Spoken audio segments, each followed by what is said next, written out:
నమస్తే.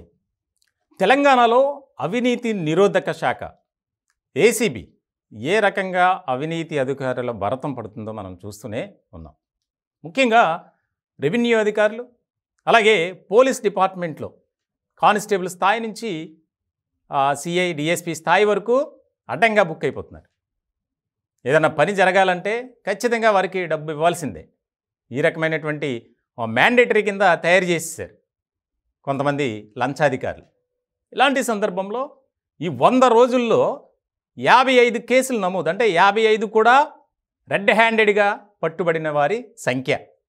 అందులోనూ ఈ 55 మందిలో దాదాపు 80% రెవెన్యూ అండ్ పోలీస్ డిపార్ట్మెంట్లోనే కీలకమైనటువంటి అధికారులు. సో చాలా ముఖ్యమైనటువంటి పరిణామంగా మారింది. ఈసారి తెలంగాణలో ఏసీబీ ఏ రకంగా పనిచేస్తుందనేది మనం చూస్తున్నాం. గత 10 ఏళ్లలో ఏసీబీ చరిత్రలో ఈ రకమైనటువంటి దాడులు జరగలేదు, రెడ్ హ్యాండెడ్గా పట్టుకున్నటువంటి దాఖలాలు కూడా లేవు తక్కువ సమయంలో. ఇలాంటి క్రమంలో 55 కేసులు, ఈ కేసులకు సంబంధించి త్వరితగతిన శిక్షలు పడాలి. ఎందుకంటే సాధారణంగా మనం చూస్తున్నాం ఏసీబీ కేసులో ఎవరైనా పట్టుబడితే దానికి సంబంధించి చాలా సమయం ఎక్కువ పడుతుంది. దానికి సంబంధించినటువంటి ఏదో రకంగా వారు మళ్ళీ జాబ్లో జాయిన్ అయిపోతున్నారు, కానీ దానికి సంబంధించినటువంటిది దాంట్లో ఒక క్లారిటీ జడ్జిమెంట్ అనేది ఉండదు. ఇప్పుడు అలా కాకుండా ఎవరైతే డైరెక్ట్గా డబ్బులు తీసుకుంటూ పట్టుబడ్డారో వారి విషయంలో కోర్టులు కూడా చాలా స్పీడప్ చేయాలని ఒక ఆలోచన చేస్తుందట.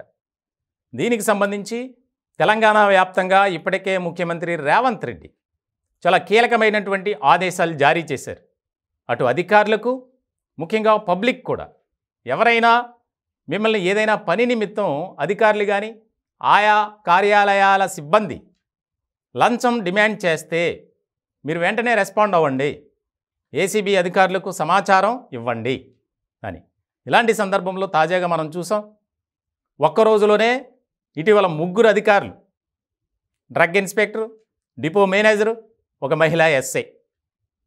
అంటే చూడండి ఏ స్థాయిలో లంచాలకు అలవాటు పడ్డారో అనేది మనం అర్థం చేసుకోవాలి. ఇటువంటి సందర్భంలో ఏసీబీ డీజీ సివి ఆనంద్, ఆయన సీనియర్ ఐపీఎస్ అధికారి, ఆయన ఆధ్వర్యంలో జరుగుతున్నటువంటి దాడులు, తనిఖీలు, ఇవి కాకుండా ఆదాయానికి మించిన ఆస్తుల కేసులు కూడా చాలా ఉన్నాయి. ఇలాంటి క్రమంలో చాలా ముఖ్యమైనటువంటి పరిణామంగా మారింది. పబ్లిక్లో ఒక అవగాహన తీసుకురావాలి, ప్రజల్లో చైతన్యానికి మేము ప్రయత్నం చేస్తున్నాం.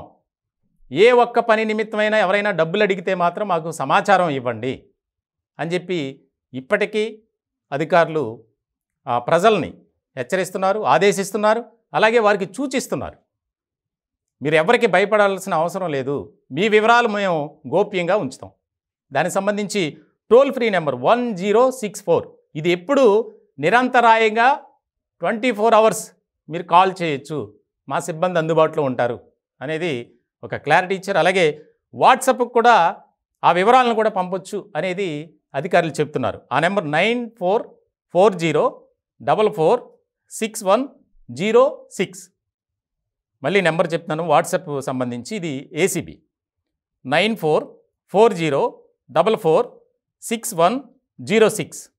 ఈ నెంబర్కి సమాచారం ఇవ్వచ్చు, ఇచ్చిన వారి వివరాలు గోప్యంగా ఉంచుతాం. అలాగే టోల్ ఫ్రీ నెంబర్ 1064, దానికి 24/7 ప్రతి ఏ టైంలో అయినా చేయొచ్చు అనేది అధికారులు ప్రజలకు సూచిస్తున్నారు. ఈ మధ్య తెలంగాణలో లంచాలకు అలవాటు పడినటువంటి అధికారుల సంఖ్య పెరుగుతూ వస్తుంది. ఒక పక్కన రైడ్స్ జరుగుతున్నాయి, రెడ్ హ్యాండెడ్గా పట్టుకుంటున్నారు, అయినా సరే అధికారుల్లో ఎలాంటి మార్పు అనేది మాత్రం రావట్లా. ఇలాంటి సందర్భంలో చాలా కీలకమైనటువంటి అంశంగా మారింది. ఈ కేసులు కూడా త్వరితగతిన పరిష్కరించాలి, దానికి సంబంధించి ఎక్కడా కూడా పెండింగ్ ఉండకూడదు అనే దిశగా కూడా ప్రత్యేకమైనటువంటి కోర్టులు ఒక నిర్ణయం తీసుకోబోతున్నట్లు మనకి తెలుస్తోంది.